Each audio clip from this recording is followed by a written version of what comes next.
Assalamualaikum warahmatullahi wabarakatuh. Alhamdulillahil alimil khabiris sami'il bashir al-qaili fi kitabihil karim wa man yu'adzim sa'airallahi fa innaha min taqwal qulub. Asyhadu an la ilaha illallah wahdahu la syarikalah wa asyhadu anna Muhammadan abduhu wa rasuluh la nabiyya ba'da.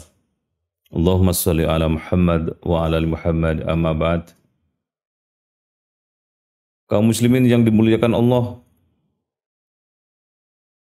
bagaimana jawabannya andaikan ada pertanyaan begini, apakah saudara kepingin merasakan bahagia? Jawabannya bisa ditebak. Hampir 100% orang pasti menjawabnya iya, kepingin bahagia. Semua orang ingin bahagia hidupnya, pasti. Pertanyaan berikutnya, bagaimana cara meraih bahagia itu? Di situ mulai ada tingkat kesulitan yang berbeda setiap orang. Ada orang yang dengan mudah meraih bahagia, ada orang yang dengan susah payah ingin meraih bahagia tapi nggak dapat-dapat, dan seterusnya. Bahkan ada kriteria-kriteria yang dibuat apa sih yang dikatakan seseorang itu merasakan bahagia. Dalam kesempatan yang sangat terhormat ini saya ingin menyampaikan, ada orang yang mengukur kebahagiaan itu dengan berbagai hal. Pertama,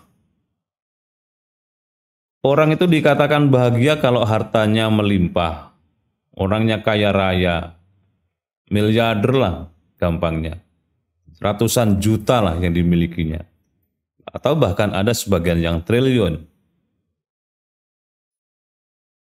Ini kalau dihitung dari uang. Angkanya seperti itu, spektakuler buat orang lain, tetapi bagi mereka yang sudah meraihnya, ya bisa merasakan bahagia, tapi sesaat. Buktinya di Timur Tengah itu ada seorang kakek, usianya 87 tahun. Dia punya kekayaan kalau dirupiahkan itu 83 triliun. Apa yang terjadi? Dia merasakan bahwa materi, harta, uang yang dimilikinya tidak menjawab keinginan untuk menjadi bahagia itu. Bahkan dia kemudian merasa gelisah dengan kekayaannya, dan suatu ketika anak-anaknya dipanggil satu demi satu, dinyatakan bahwa dalam waktu dekat uang yang saya miliki di bank itu akan saya bagikan kepada kalian, silahkan pergunakan sesama saudara kalian itu. Bapak ini, kata dia, hanya ingin memiliki harta secukupnya saja, pakaian yang bisa dipakai dalam sepekan, setelah itu dicuci, disetrika kembali. Kemudian kebutuhan materi yang lain sudah. Saya ini sudah capek ngurusi uang, ngurusi harta itu. Silakan nanti ambil. 87 tahun, kekayaannya 83 triliun, tetapi merasa capek, merasa tidak bahagia dengan harta yang dimilikinya. Jadi kalau ada orang sampai hari ini merasakan bahagia itu ukurannya materi, kalau bisa kaji ulang dulu. Sebab banyak orang yang sudah mencapai pada tingkat tertentu yang diinginkan, ternyata kebahagiaan itu nggak kunjung datang. Di mana letak bahagia itu? Di mana letak bahagia yang kita cari, yang kita kejar siang dan malam itu terletak di mana? Nah, kemudian ada yang kedua. Katanya bahagia itu kalau orang itu punya sederet gelar sehingga harga dirinya naik, prestisnya tinggi, kemudian dia merasakan kebahagiaan karena gelarnya itu. Sehingga banyak di dunia ini ada orang yang gelarnya sampai 39 macam. 39 macam. Dan di Indonesia ini ada orang dari Sulawesi Selatan, yang kuliahnya begitu encer otaknya, pagi, siang, sore kuliah di 3 tempat. Sampai kemudian dia mendapat gelar 37 macam gelar. Ya, kita tidak memvonis apakah kemudian dia meraih bahagia dengan gelarnya itu. Insya Allah kebahagiaan itu dia dapat. Tetapi buktinya banyak orang yang bergelar panjang,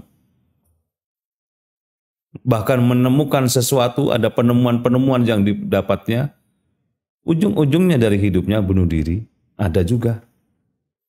Alan Turing misalnya, orang yang menemukan teori matematika yang sekarang digandrungi oleh dunia, sekolah-sekolah hampir seluruhnya sedunia itu menggunakan teori atau matematika itu sebagai pelajaran di sekolah. Ternyata Alan Turing penemunya itu bunuh diri karena malu dengan temuannya itu, matematika yang dia pelajari, yang dia teliti, yang dia lakukan pengkajian-pengkajian, tidak kunjung mendatangkan bahagia, bahkan dia malu dengan temuannya, bunuh diri. Bahkan kalau kita urut banyak orang yang bergelar kemudian mendapatkan penemuan-penemuan yang spektakuler tapi akhirnya bunuh diri. Penemu film Kodak itu juga bunuh diri. Penemu radio FM itu juga bunuh diri. Gelar dicari, gelar diburu, sekolah siang malam, banting tulang. Setelah didapat ternyata tidak kunjung bahagia yang diperolehnya. Dia justru merasakan kegersangan hidup bahwa dengan gelar yang begitu panjang, proses yang begitu lama, tidak kunjung datang juga rasa bahagia itu. Orang kemudian mencari di mana bahagia itu yang sebenarnya. Oh, bahagia itu ada pada status seseorang. Semakin tinggi statusnya, semakin terkenal dia, ketokohannya, keilmuannya, pengakuan dari banyak pihak. Kalau sekarang viewernya, pendukungnya, akan bahagia dia. Apa betul? Banyak tokoh-tokoh internasional yang akhir hidupnya mengenaskan. Tidak mendapatkan kebahagiaan dari apa yang dicarinya dengan status sosial yang tinggi itu. Coba lihat, banyak pejabat penting di Jepang kemudian mengundurkan diri karena dia merasa gagal dengan jabatannya. Di berbagai negara juga mengalami hal yang sama. Karena malu dengan apa yang dipimpinnya kok gagal, bunuh diri, ada. Maka status sosial itu juga tidak mutlak bisa mendatangkan rasa bahagia bagi seseorang. Kemudian dicarilah ke sana kemari, apa bahagia itu sumbernya yang sebenarnya. Bahagia yang hakiki, bahagia yang sesungguhnya, bahagia yang abadi itu ternyata satu-satunya penyebab yang bisa mendatangkannya adalah agama, religi, agama. Agama yang kita dapatkan dari Rasul, utusan Tuhan, utusan Allah, itu memberikan dampak yang luar biasa bagi ketenangan jiwa seseorang. Dengan agama itu kegelisahan bisa dijawab dengan baik. Dengan agama itu seseorang akan menemukan di mana letak kebahagiaan yang sesungguhnya itu. Bahkan agama membawa kebahagiaan bukan sekedar satu dimensi, tapi mengambil atau membawa dua dimensi, yaitu dimensi dunia dan dimensi akhiratnya. Dengan agama, seseorang akan merasakan bahagia hidupnya, dan kebahagiaan yang diraihnya itu bukan basa-basi, tetapi kebahagiaan yang ideal, kebahagiaan yang semua orang mengakuinya, semua orang ingin merasakannya, tetapi karena faktor-faktor tadi, mungkin dia menjadi terhambat karena materi. Saya ini tokoh sukses dari materi, masa saya harus menjalankan ajaran agama? Saya ini orang yang punya sekian banyak gelar, apa iya saya harus masih membutuhkan agama? Ini di negara-negara yang tidak bertuhan seperti itu pengakuannya.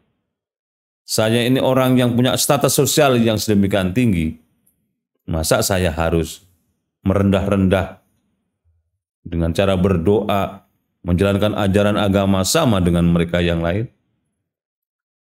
Maka agama itulah salah satu, bukan bahkan satu-satunya, jawaban paling konkret kalau seseorang ingin merasakan bahagia, larilah kepada agama. Fafirru ilallah, larilah kepada agama. Dengan lari kepada Allah, lari kepada agama itu, seseorang akan melahir karakter pertama menjadi orang yang jujur hidupnya. Jujur kepada diri sendiri, jujur kepada orang lain, dan jujur kepada Tuhan, kepada Allah Subhanahu wa Ta'ala. Orang kalau sudah jujur, maka orang lain akan menaruh harap, menaruh kepercayaan, dan segalanya ditimpakan kepada orang itu dengan harapan yang sangat positif. Dengan agama itu orang akan menjadi amanah, bisa dipercaya, bicaranya benar, sikapnya tidak diragukan, dan apa yang dikatakan senantiasa berdasarkan kepada nas dan ketentuan-ketentuan yang tidak melenceng dari kebenaran. Dengan agama seseorang akan merasakan hidupnya ada tempat pelarian dari seluruh persoalan hidupnya. Dengan agama dia akan merasakan bahwa Tuhan Allah Subhanahu wa Ta'ala senantiasa membimbingnya ke jalan yang benar. Tuhan senantiasa memberikan pertolongannya atau maunahnya sehingga bisa mengatasi seluruh persoalan hidup. Dan dengan agama yang dipeluknya itu, orang itu akan merasakan jiwanya terisi secara utuh, dicas setiap saat dengan zikrullah, dengan baca Quran, dengan ibadah, dan sebagainya. Sehingga hidupnya tidak kekurangan apapun. Materi tertutupi oleh layanan agama yang bisa memuaskan batinnya itu. Materi mungkin bisa sedikit, tapi dengan sedikit dia merasa sudah banyak, bahkan itulah sikap qanaah. Jadi orang yang beragama itu hatinya merasa cukup dengan apa yang diperolehnya, sementara orang yang jauh dari agama merasa kurang apa yang didapat, yang dilihat apa di genggaman orang lain. Orang lain kok lebih banyak megangnya sementara saya sedikit, karena sudut pandangnya yang dilihat bukan apa yang didapat, tapi orang lain yang dapat itu senantiasa menyebabkan dirinya merasa kurang. Kembalilah kepada agama. Dengan agama orang akan jujur, dengan agama bisa dipercaya, dengan agama dia akan bicara kebenaran-kebenaran dan kebenaran. Dan dengan agama orang itu punya rasa malu. Coba bisa dibayangkan bagaimana kehidupan kalau tanpa agama. Orang tidak punya rasa malu lagi. Orang seenaknya melakukan kemungkaran, di mana-mana dia melakukan perbuatan dosa, bahkan bangga dia dengan dosanya itu. Agamalah yang mengingatkan, hai manusia, tutuplah rahasiamu, tutuplah rahasia saudaramu. Kalau engkau bisa tutup itu, Allah akan mengampuni dosa-dosamu besok di akhirat.